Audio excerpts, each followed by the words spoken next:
Hello, welcome to the replay. I'm Jason Butler, and tonight's live is all about budgeting, learning to control and tell your money where you want it to go. So, so as we get people who are just joining, the thing about budgeting is it's one of those skills where you never get taught it at school. Very, very few people's parents teach them. There's not really a lot of stuff out there that's of any good. And here's the thing, I don't really want to hear from people about how to control my spending if they've not done it themselves. So as I always say, and bear in mind, I've been to both ends of the spectrum. You know, in my 20s, I was a complete train wreck in denial about where my money was going. And consequently, my finances was like that proverbial leaky bucket. I kept pouring water in the top, great big hole, and it was coming out at the bottom. And I'm sure that's affected different people at different times. So look, good to see you there. And if you've ever felt a bit inadequate or a bit embarrassed or feel like on the back foot that you could be better at your controlling your spending, or if you feel that you've tried it and you've gone off track, you feel like you've been a failure, or you could just, you feel like you could do better, this is the place for you, because I'm going to take you through, I'm going to walk you through the key principles of how to control your money, okay? And I'm going to share with you some of my blow-ups, some of my early mistakes. Not that, I don't want you to make the same mistakes as me, but we can learn from our mistakes, right? And that's one of the things we teach when we're talking about mastering our money, which is what we're about, helping you master your money so you worry less and you live more. It's about learning from your mistakes, learning from other people's mistakes. We embrace our mistakes. We give them a big cuddle, a big wet kiss. And if we really feel charitable, we take them to bed with us and we have a nice little cuddle up with them, right? So mistakes are part and parcel of learning any skill, and the same is with money. But what we want to make sure when we're learning money skills is that we don't put ourselves in a situation where we get completely wiped out because we've had such a catastrophic outcome that we've either, in financial terms, that we've lost our house, we've lost our relationship, we've become bankrupt, or whatever it is. So for most of us, that isn't going to happen. So budgeting is that skill, isn't it? It's that first skill. Spend less than you earn. Sounds simple, doesn't it, right? Sounds simple when you say that. It's obvious, right? It's one of those key principles. But it's a lot harder to do in practice, right? And there's a whole host of reasons for that. But most of them, there was a mixture of them really, but they are mainly psychological, behavioural, and it's systems-based. So if you can deal with how you're thinking and feeling about money, and you can build a system and a process to make you be less worse, as it were, and to get the best out of you, then you're going to get ahead. So that's what learning to control your spending is all about, and that's what we're going to be covering tonight. As usual, if you've got comments, you've got questions, you've got insights, things that are working for you, chuck them in the comments box. Let's share the love, let's share them with people on tonight. And if you're watching this on the replay, make sure you share this with people that you know and you care about, as well as yourself, because we want as many people to learn these basic principles. And here's the thing. If a train wreck like me in my 20s, and I mean a train wreck, and if you're one of my regular listeners or readers, it makes me cry almost think about how I was in my early 20s. If I can master this, and I have average intelligence, no different from anyone else, if I can master this, then you can as well. Now that doesn't mean that I'm perfect, and it doesn't mean that I don't have problems with sometimes I go off piste, and so I'm going to share with you how you must embrace that, because this is progress, not perfection, okay? So we know that we need to spend less than we earn. That's the simple principle. But it's a skill, right? It's a skill that we have to learn, and most of us aren't taught this. Give me a thumbs up if anyone has ever, other than in the last few years of my content or other people's content, but when you're at school or a very young person just starting out in life, give me a thumbs up if anyone tried to teach you how to control your spending, budgeting, whatever you want to call it. Give me a thumbs up if anyone gave you some formal, sat down and showed you a process, a procedure, a way of doing this that was effective for them and might work for you. Good. Let's have a look who we got here. We've got a few people joining. Yeah, good to see you all. Thank you. Thanks for joining. Give me a thumbs up again if you've had anyone's given you any kind of formal education or teaching or training about how to control your spending. It's rare. It's very rare. So here's the thing. If you're thinking, am I doing it all right? I would just share this with you. What works for some people doesn't work for others. So when it comes to budgeting, I don't think there is any one size fits all. It's not black and white, as it were. You've got to find what works for you. So I'm going to share with you what I think the dominant models are and what's worked for me. Good to see. Oh, yeah. Who we got here then? Oh, yes, that's... we got Dreamer CEO. Oh, that's Dan. Good to see you, Dan, from Mexico. Blimey, I don't know what time it is there. Good to see you. So let's now talk about this. Let's just talk about the mechanics of controlling our spending. Right, I've got some bad news first before we get into it. It's going to take you some time and effort, right? Anything worth having takes time and effort. You can't just abdicate responsibility for your spending to an app or to someone in the ether or a bookkeeper, okay? Yes, you may use those tools and you may use help of whether it's virtual or human to help you on this, depending on where you are on your journey, but you've got to take some responsibility. You've got to want the outcome. And why do we even bother with this? But because if we can't get control of the money coming in, right, so that it doesn't go out completely on stuff that we never see again, we're never going to build wealth, we're never going to build savings, we're never going to build resilience. And we're not going to be able to cope with life's curveballs when they come along, as they do all the time. And we're not going to have choice, are we, in our life? Now, look, if you're just starting out on your journey, I know you might think, God, I haven't got much money coming in, and what's coming in needs to all go out. And I get that, okay? And you may be further down in your journey thinking, well, I'm earning a good income, but I just can't seem to control where it's all going. Or you might, through the pandemic, have realised that actually you were spending a lot of money on stuff you didn't need that wasn't really bringing you joy, and actually you've accumulated a bit of money just by doing nothing, right? So in other words, you've got some money together and you haven't really tried. The danger is, one, that you blow that money on things that aren't helping you be happy and fulfilled and be financially healthy and happy. And secondly, you fall back into old habits and start blowing your money on crap that doesn't serve you, okay? Now, I'm not saying don't have fun. I can't wait to get out and have a drink and something to eat with my chums. But I'm just saying this is a golden opportunity for you to reset your relationship with spending money and the role it has in your life, okay? So we're all at different stages in our life. We all look at things differently. We'll all find things that will work more for us and less other things that won't work for us. So there's no right or wrong answer. But let me just share with you the timeless classics that do tend to work for me. So let's look at, first of all, the mistakes people make.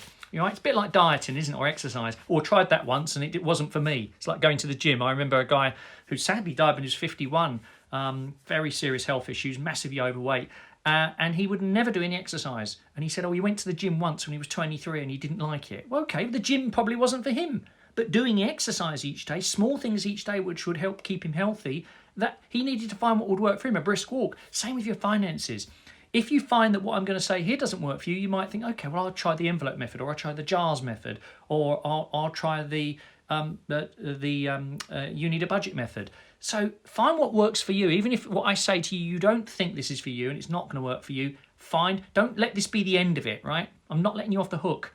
If you learn this skill, and this is a skill that you will be learning for the rest of your life, and you will be doing this for the rest of your life, okay? If you think that once you've learned budgeting and controlling it, and then when you're a big shot and you're earning big money, you don't need to do it, you do, right?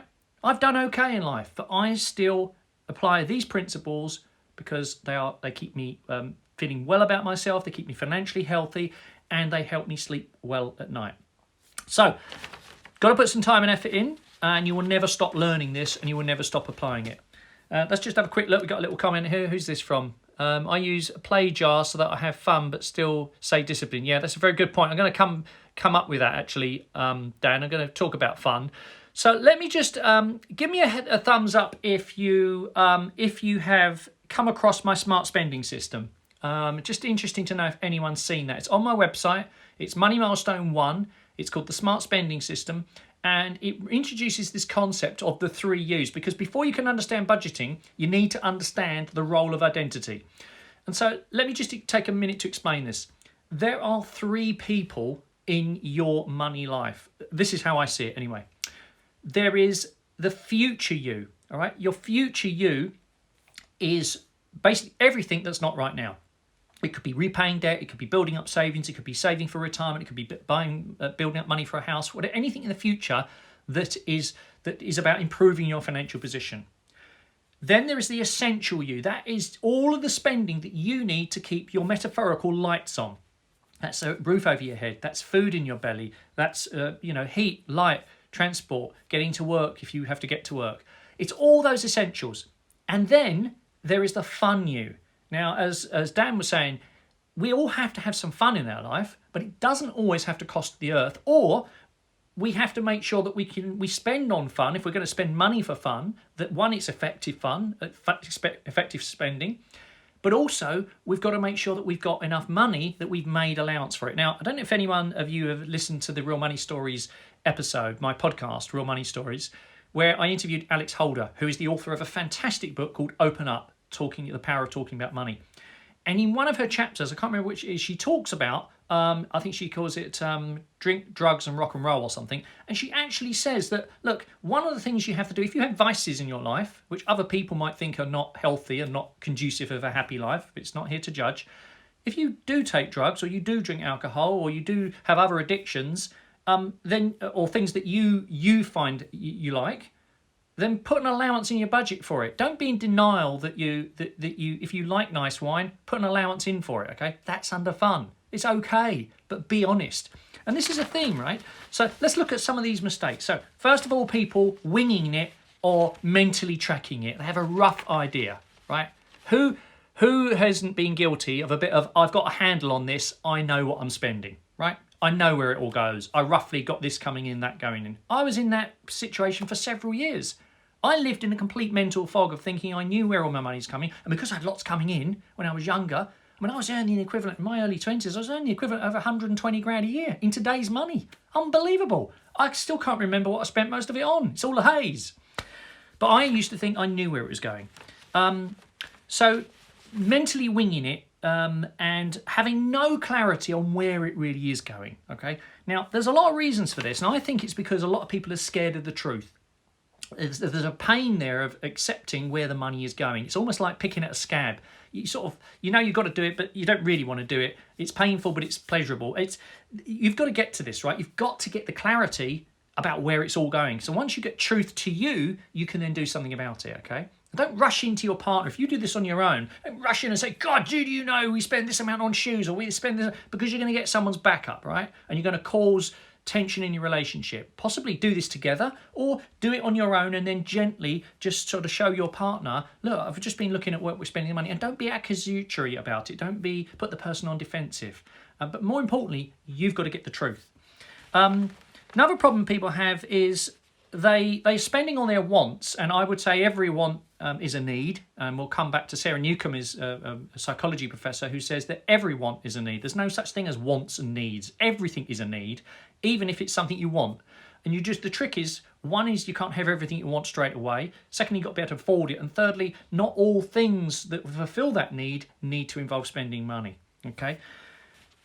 But the principle is that we're spending on a whim because we don't have any rules or principles in place to guide our spending, and we've got no system or process, right? Anything, look, they don't get on an aeroplane, do they, and say, oh, you know what, just have a look at those dials. Oh, have they put the fuel in? Give us a shout when we're going to go. They don't, do they? Right? When you're flying an airplane, you've got people's lives at stake, and this is your life at stake with your spending. So what they do is they have checklists, they have procedures, they have things they go through, and they then become habit. They just become, and there's a principle that you don't do this, you do that. We do this in this order.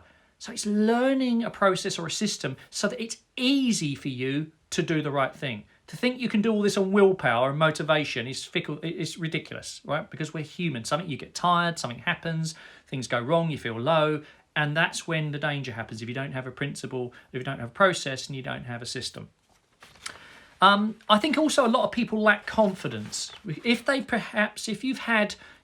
the past you've had some blow-ups, or you're not where you want to be, or you're feeling bad about yourself, you can feel a bit lacking in confidence that, oh God, I'm just no good with money. And then you start that horrible little voice in your head saying, oh, I'm not very good with money. That means I'm not very good, right? I'm not a very good person. You are a good person. You just got to learn this skill, right?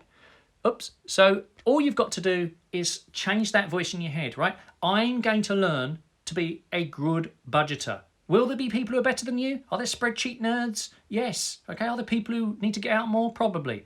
But the point here is you just need to get better from where you are, and you improve your budgeting skills, you can do that. So another mistakes people do is that they fail to account for those ongoing but not monthly spending. So we call this irregular spending, okay? So whether this is the future you, whether this is the fun you, whether this is the essential you, there are expenses that you have, okay, which don't come along every month. They might come along every 3 months, or they might come along once a year. So give you an example. We love to go on a summer holiday to Greece. That comes along, I have to pay for it in June, and we go to it normally in July, okay? So I have to put aside, if that's whatever that is, say it's £6,000, I've got to put aside 500 quid a month for the previous 12 months, so I've got my £6,000 spending money for the holiday, okay, to pay for the holiday. That's obvious. I know that's happening. My car service, that comes along once a year. It's normally about 300 or 400 quid. There's 2 cars, so it's 500 quid. That's about 40 quid a month I have to put aside. Oh, and then there's the road tax. I have to put that money aside. Then there's the insurance. I don't pay for anything on monthly payments. Everything is done annual, and that's because you get cheaper insurance, you get cheaper everything if you pay annually. It's about 10% cheaper in most cases. Not always, but most cases. So again, I'm stopping leakage because I'm putting the money aside for irregular things, and then I'm paying them as they come in. But the same things, what about your dentist trip, right? We went to the dentist for the first time in a year since the pandemic, right, as a family. So suddenly, boom, that's 100 quid gone out the door. But if you're not putting aside 8 quid a month for that, where's the money going to come from? It's not in your budget, is it? It's not in your spending plan. Then you wonder why, oh, this has been a heavy month. No, if you have a smoothing account and you make an allowance in your line entries for that amount of spending, which you know is going to have haircuts, right? Same thing. You know, you're going to have your haircut every couple of months, aren't you? Well, you know, obviously pandemic put aside, but you're probably going to have your haircut every couple of months. And if you pay 30 quid a haircut, then, you know, you're going to need to put aside a tenner a month, aren't you? Or 15 quid a month if it's every other month. So again, it sounds silly, but all these small irregular amounts that we don't account for is what often throws off all our best intentions, right?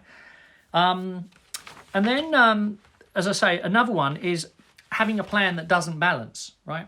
So if the money coming in doesn't match the money going out, then you've got a fundamental problem. We either have to trim the money that we've got going out until it meets the income, or we've got to raise the income, get a bigger shovel. I wrote a blog on that a few weeks ago about getting a bigger shovel, or we've got to do both, right? There's no rocket science to it, is there? Right? So, and I've met people over the years when I've done pro bono work when they've just said, I can't save. Okay, so you need to earn more money. If you cannot cut your expenses and you cannot cut your ongoing living costs, you're going to have to earn more money. I know you say that's easy, right? Did you know careers that you can do that you don't need a degree and that you can earn £60,000 to £80,000 a year? Do you know? You could become a fire assessor. Now, I know that's probably not on the top of everyone's list, but that's a job you don't need a degree. Take you a couple of years to do the accreditation. Might cost a few £1,000 to get the accreditation, but that's investing in yourself.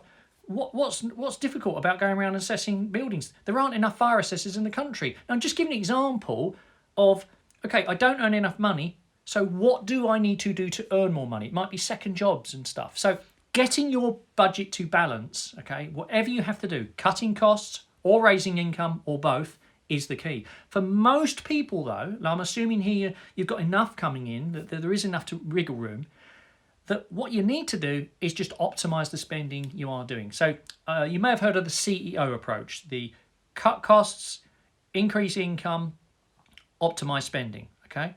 That's just an old saying. What we got here then? Yeah, okay, great stuff. So anyway, let's just crack on then. So the question you've got to ask yourself is, what do I want my money to do for me? So that's the fundamental thing that you've got to approach. And it's all about priorities, isn't it? And it's really simple. So the principle is we've got our essential you, fun you, and future you, and then what we're looking to do, and then we've got our irregular expenses that we're making line entries for. What we need is some different accounts. So we've got our emergency fund. We've got money in the emergency fund, which is between 3 to 6 months expenses. I like to have 12 months. I'm building back up to 12 months because it helps me sleep at night. You could go down to 1 if you've got windfall coming in, or you've got a very steep rising income. You know, it's up to you. You choose, but 3 months is ideal for most people. That's got unexpected expenses. That's not for the pizza from Deliveroo. That's not for the holiday. That's just for the stuff that's going to happen. And that gives you comfort, gives you wriggle room in your budget. The second thing you're going to need is that smoothing account. So, you know, I said you put aside money for everything that's irregular, that's going to happen. Basically, by having a smoothing fund, some people call it a sinking fund, but it's that fund that where you can put money aside, okay? It's not the emergency fund and it's not to meet current ongoing expenses. What it's for is to park the money that we are going to need for the haircuts, for the dentist trip, for the holiday, all of those things, whether they're essential things or fun things, okay? We're going to put that money, it could be the tax money.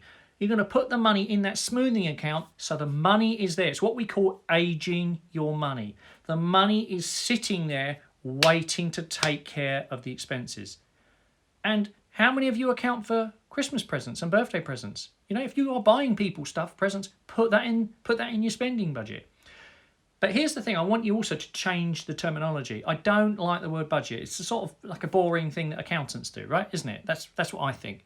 So I think we call this a smart spending plan. That's what I call it. And as soon as I think of it as a spending plan, then the voice in the back of my head, the fun bit that wants to be, you know, free and spontaneous and have lots of freedom and movement, it reduces its hackles. It starts to get more, you're accommodating what we call the doer, the impulsive part of your brain. By having this moving fund, you know you've got the money there, and then you need a separate fund, a separate account, which is basically for the fun spending. Okay, we call it the spending account. So now we've got 4 accounts. We've got our current account where the money's coming in. You may be paid regularly once a month, once a week. You may be self-employed and it's irregular, but you've got money coming in. You've got money sitting over here in the emergency fund. That's for absolute emergencies, so things that we don't know about. We've got the smoothing fund where we're putting monthly allowances for all those ongoing but irregular, not necessarily monthly amounts, the holidays, the haircuts, the dentist, the car servicing. And then we have a spending account. And what we put in there is what we've decided to allocate to fun. So what is fun? When we can do it, trips to the theatre, trips to the cinema, going out with friends, socialising, coffees, you know, eating out. All of that stuff, okay, is what we put in that account. And the reason we separate it out is because we need to have what we call a down to zero strategy. Now we're spending apps. So, for instance, I use my Monzo account for my fun money. And I can see on my app, every time I spend the fun account, whether it's contactless or however I do it, or using the card, it's going down to zero. And at the beginning of each month, the money gets moved across. On the day I get my main drawings and income comes through, and that tops it up again. Sometimes it's a bit more. I haven't spent it all. Other times it's down to zero. But here's the thing. If I wanted to spend more than was in that spending account on fun stuff, right, I have to make a conscious decision to get the money from another source. Okay, I can't take it from a smoothing account because that's already accounted for. I can't take it from an emergency account because that's already accounted for. There's only one place I can take it. That's my other savings or my investments. So I'm now starting to think, I don't think I'm going to do that. And so by having an account where your fun money is, first of all, you've allocated money for it. So it might be 200 quid, it could be 2 grand, it could be 20 grand. I don't know what your numbers are. But whatever that number is, you've given yourself, and if you're in a relationship, you've given each other permission, because you'll have 2 separate pots for each other. You've given yourself permission to spend the fun money down to zero, and you don't have to answer to anyone. So if you're doing this as a couple, and you sit down and you say, okay, we want X amount of fun money, it doesn't matter what your partner spends it on. If you've agreed it together, no matter where the money comes from, if you've agreed it together, then it's their business what they do with their fun money. And it's not for you or they to poke your nose into other people's fun money. That's my opinion, and that will stop disagreements in relationships. So that will help you. So we've got the basic current account where the money's coming in. We've got our emergency fund over here for unexpected expenses. We've got the smoothing account to even out the irregular amounts that we've made allowance for monthly but aren't monthly amounts. And we've got our spending account for the fun stuff so we don't contaminate it. It sounds a bit involved, but it works for me. It makes it easy for me to see so I don't have to work too hard. So that basically is the simple way to do it. Now, this is a great book for you. This book here, You Need a Budget by Jess Mecham. They're a fantastic organisation. Their budgeting app is good, but it doesn't quite work so well in the UK because it doesn't really... doesn't always connect with all the accounts. They're mainly a US organisation, but it's a brilliant book. It's also on audio and it's also on Kindle. Brilliant book. And there are 4 principles that really I can't make sound any better that Jesse explains, and that is giving every pound a purpose. So every pound that comes in, you need to decide in advance where it's going to go. Okay, even if it's into savings. It doesn't matter. You make that decision. You've got to embrace your true expenses. So it's what I said before, wasn't it? You have to be clear, not just where you're currently spending it, but also where you want to be spending it. The other thing is to roll with the punches. Look, your budget, your spending is not always going to go in a straight line. You're going to have some months when something happens and you just, especially as you're transitioning to having different money in different pots, getting this smoothing pot up to speed, getting your emergency fund fully funded. Perhaps if you've got debt, getting rid of that. It's not going to go in a smooth straight line. It's not going to happen overnight, and that's okay. And you have to accept and embrace the fact that life does throw curveballs and things don't go according to plan, especially if you've had your income drop or your partner stop working or you've had a relationship breakdown or something like that, or you've had to move home and the rent's gone up. That stuff happens, and it's okay to roll with the punches. And then the other principle that Jesse talks about is aging your money, and I mentioned that before. Think about how you feel when you've got a fully funded emergency fund, when you've got your smoothing pot building up nicely for all those things, when you've got your fun pot in the spending account that you're spending down to zero. You go out with your mates, you go out with your friends, you take your partner out, whatever it is, you take your children out, and you can use that money without any guilt, shame, embarrassment, or feeling bad. The older you can make your money, and that's why I love having money, different bits sitting around. I love, forget the fact there's no interest on savings. It's lovely having little pots of money. It's like having little chocolate boxes all around the house, so that if you are someone who loves chocolate, and any time you feel like you want to have a bit of chocolate, there's chocolate there, okay? But don't gorge yourself. So that's the metaphor is coming to an end. I think I've done that one to death. Right, let's see. We've got a little comment here. We've got someone's written a. Let's have a look here. Okay, Alex, I have my emergency funds in a separate account. However, every time I see it, I feel like I should try and put these monies in some kind of different account so it's working for me as well. Well, it's a very good point. You don't want your emergency fund working for you. It's insurance, right? It's not about working for you. It's a buffer. Do you know what? If you've got your emergency fund is a product as a multiple of your essential living costs, right? So the lower you can keep your living costs, which means keeping debt out of your life, okay, keeping payments low, not overextending yourself on rent or house purchase, making sure the income's coming in sensible, then basically you won't need to have as much if you can keep your lifestyle under control, right? So there's two edges of that. But you don't need to feel bad about the money not working for you, because you know what? I know I'm 52 years of age. Stuff happens. And when you want to get your hands on money, you want to put your hands on money. You don't want to worry about if we've had a stock market crash of 50%. Imagine you've got your emergency fund in investment funds, and we're now in March 2009, and the market has dropped 50%, roughly, give or take. And your emergency fund is now halved. You're not so smart now, are you? Now, I'm not having a go at you, Alex. I'm just saying you're not so smart. You're feeling sick. You've got less money. And what is a difficult situation is even worse. So when stuff happens, you just want to be able to put your hands on the dough. Forget the fact it's not got a great interest. Don't take risks with your emergency fund because it's hard earned. And when the world goes to hell in a handcart and everyone's looking not so clever, the one who has cash, he has power. He or she has power, choices, and options. So that's what I would say to you there. So don't feel bad about it. Feel good that you've got an emergency fund. And next time you're out at a party, say to people, don't say, how much do you earn or what do you do? Just say, hey, how big's your emergency fund? Is your smoothing fund working okay, right? How's your spending for fun? Has that gone up or down? Have a bit of a laugh with them. I'm joking, obviously. You wouldn't say that at a party. Well, perhaps you would, I don't know. But here's the thing. Most other people don't know how to do this either. So automate everything, right? If you don't automate stuff, even if it's in the budget, if it's in your spending plan, it won't happen, will it? So set up a standing order, automatic transfers, direct debits, whatever you've got to do, set them up. Don't rely on you having to do it. The easier you can make it for yourself, and particularly the nearer to when the money's coming in, that's really important. Now, I also want to just mention on budgeting, about windfalls, about unexpected money coming in. What should you do with it? Treat yourself? Have a bit of a blowout? Well, I don't know. You need to have a rule for that, right? This is for unexpected stuff. Now, I have income that comes in from different sources that I can't possibly identify. I can't say in advance how much it's royalties and license money coming in and stuff, which I can't put a number on, okay, because it's to do with unit sales.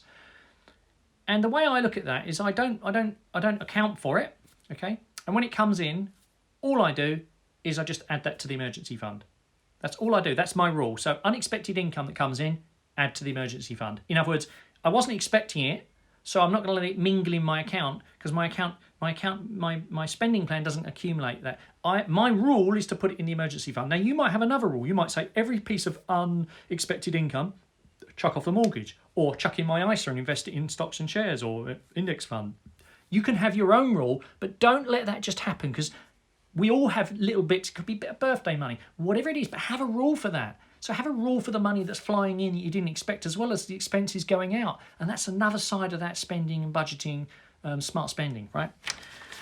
So a couple of other things here. Look, thinking about if you can't reduce your expenses, then you have to increase your income, right? So I wrote a blog some weeks ago about how different ways of increasing your income. So check that out on my website, jason-butler.com. Just give you some ideas and pointers, and lots of website links there. But I'm not so sure that everyone is spending their money smart. So let's assume that you do your smart spending system. You've got your essential you, future you, and fun you. Now what you need to do, and get the clarity on where all the money's going, and it does mean sitting down or a spreadsheet or getting an app. And I'll come on to apps in a minute. But there is always ways to save money. I think I have, because this is just part of my life and I do this regularly, and I don't mean every week and every day, I'm not interested, but regularly, there's always fat to cut out of your system. So let's just run through a couple of the quick wins of if you think you've got clarity on where the money's going, you've got smoothing account, you're making allowance for all those ad hoc spending, you've got enough money coming in, you've got that sorted, you've got money for fun, you've got different accounts for the different bits and bobs. Whether you're using a spreadsheet, paper, or an app, that's fine. We'll come back to that. Here's just some ideas where I have found that I have saved money over the years. So, first of all, having no debt.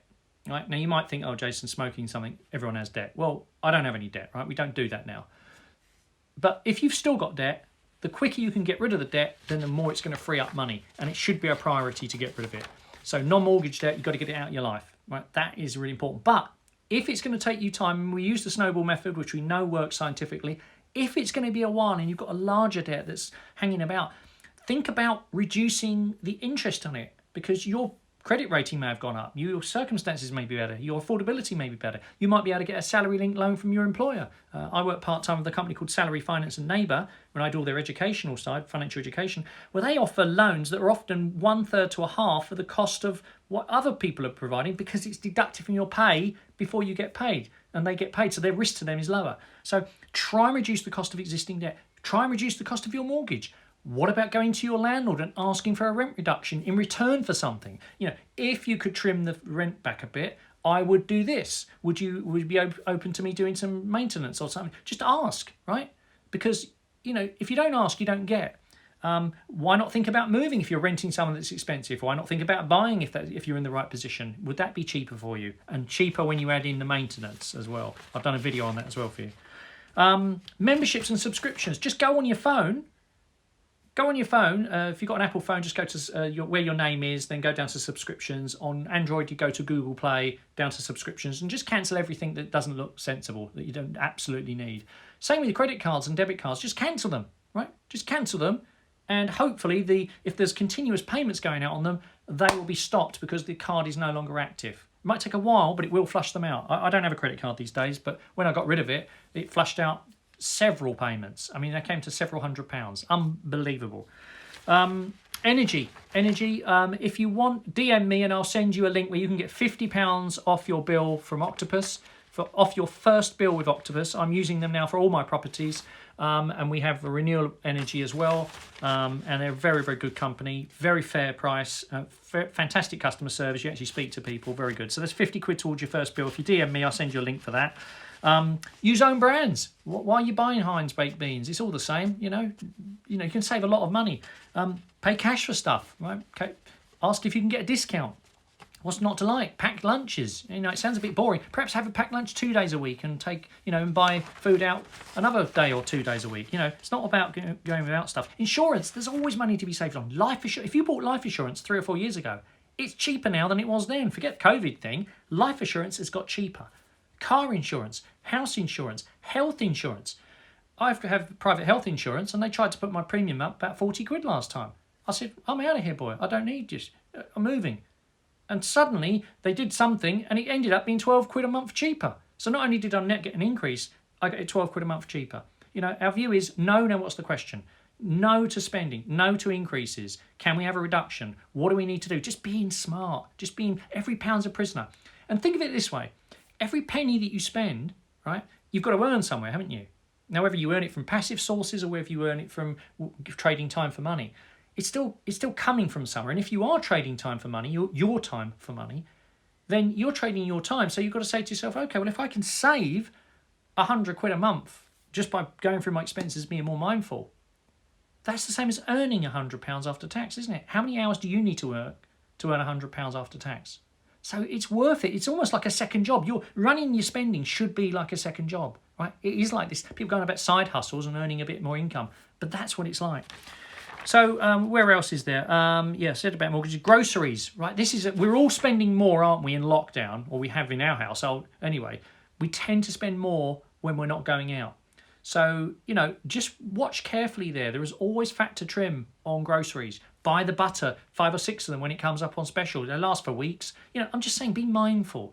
If you don't need to do all this, and it's just for you, just a case of being mindful about making money for saving and paying off debt and building long-term investments and paying off your mortgage or building up money for buying investment property or getting married or whatever it is, it's just the more mindful you can be about this, the better.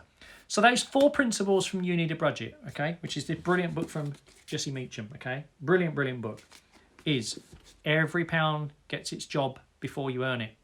You embrace all your expenses so you get clarity on where it's all going, including those irregular expenses that are not monthly. You roll the punches. You know this isn't going to go in a straight line. You accept and you adapt and you pull a bit from this part and put it in that part of the budget. And you age your money. It's okay to have money sitting around not doing anything for a while, whether that's for your fun spending, whether that's for your emergency fund, or whether it's for your smoothing fund. Little pots of money, as I say, the man or woman who has plenty of cash has plenty of options, okay? If it's not optimally investing, you think, I should be investing in stocks and shares or Bitcoin. Well, get your basics right first, then you can do all those things. Now, I want to just touch on apps, okay? Anyone here using an app? If you're using an app, just chuck the name in the question box, in the comment box, because I'll be interested to know if anyone is using an app.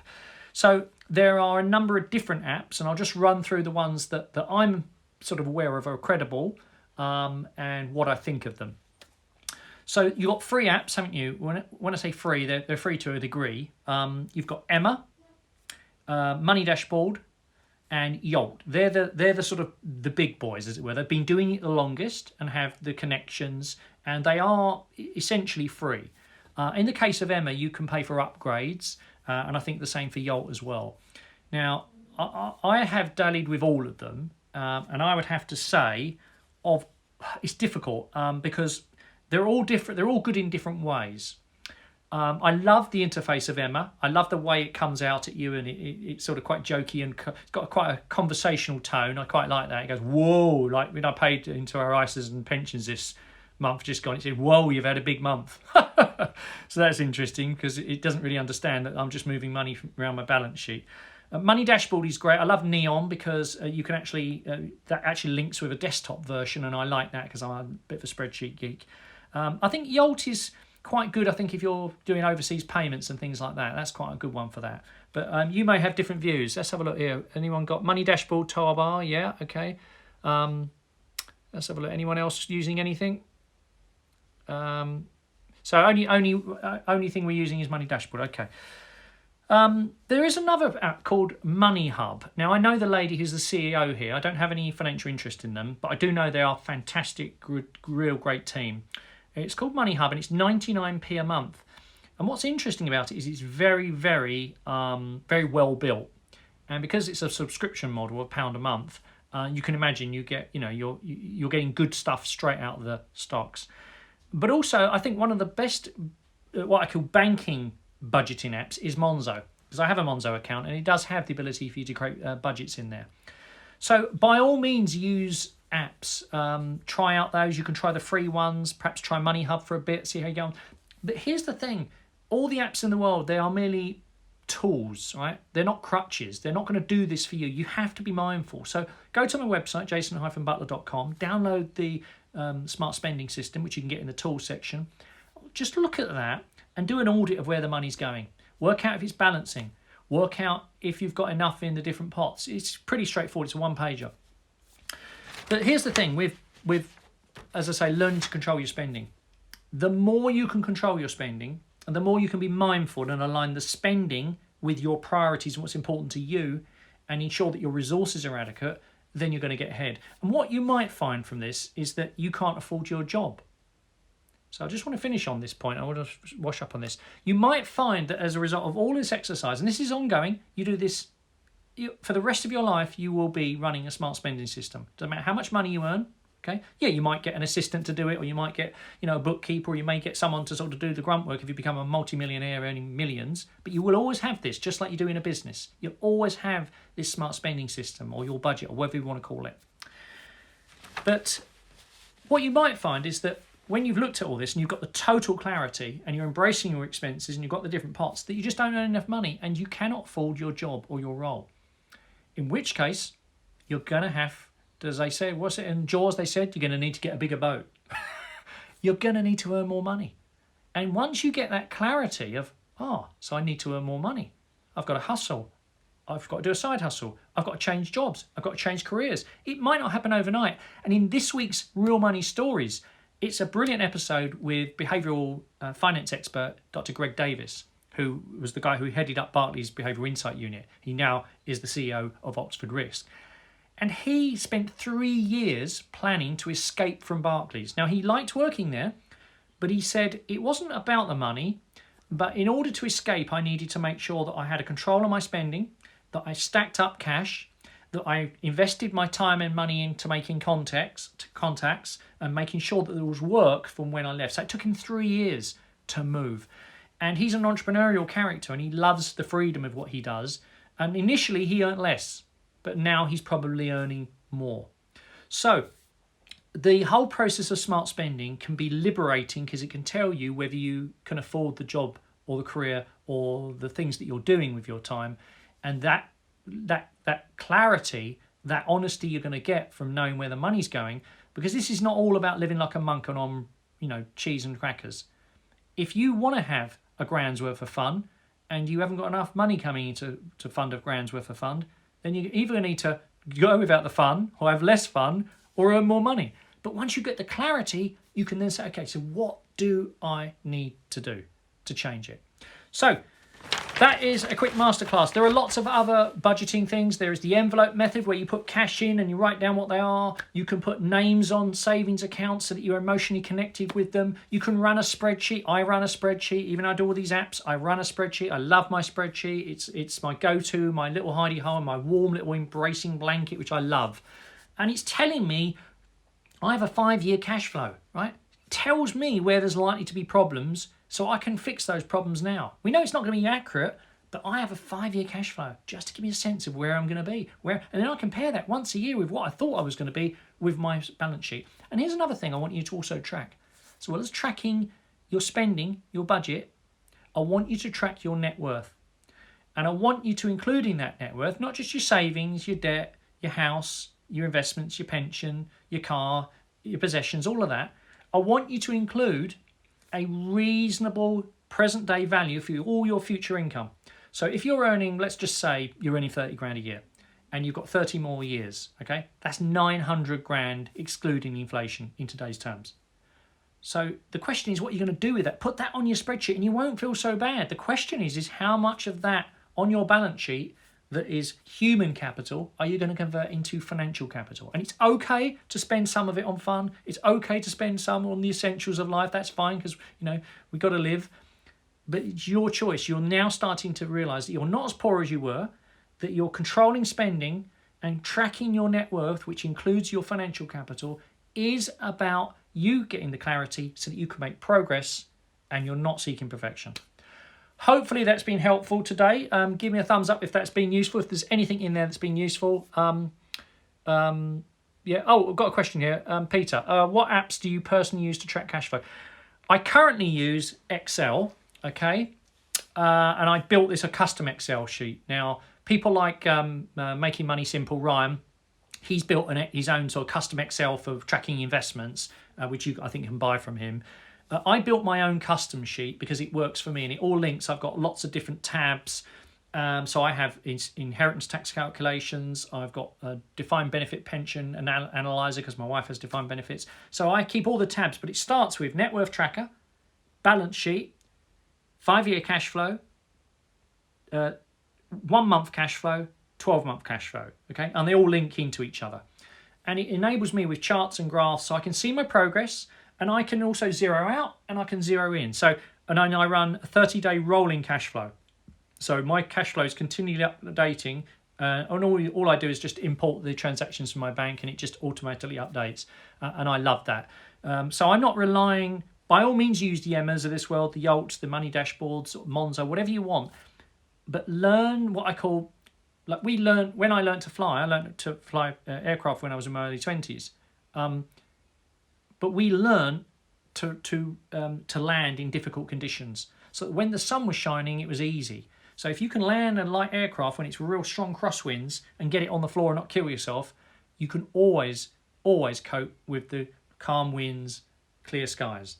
And that's really what spending's all about. It's about you being purposeful so that when the crap happens, you know what you're doing and that you're on the front foot and you know where you're going.